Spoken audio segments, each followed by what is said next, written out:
اللي فات النهارده ماتش الزمالك وبيراميدز فاتوا كتير، فاتوا مدعكه كرويه الحقيقه.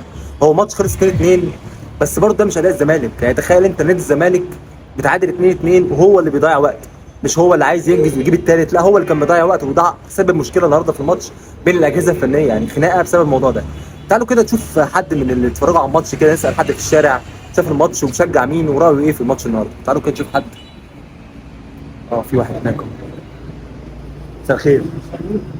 قول لي انت النهارده اتفرجت على ماتش الزمالك وبيراميدز ولا لا؟ اتفرجت عليه. طيب ورايك ايه في الماتش؟ يعني بتشجع مين ولا لا؟ بشجع الزمالك. بتشجع الزمالك. طب رايك ايه في الماتش عامه؟ رايك ايه في الزمالك وهو متعادل 2-2 وكان هو اللي بيضيع وقت؟ طبعا ده وحش جدا، ده وحش جدا. طب انت شايف الزمالك بالاداء ده هيعمل ايه قدام ارتا سولار في ماتش العوده؟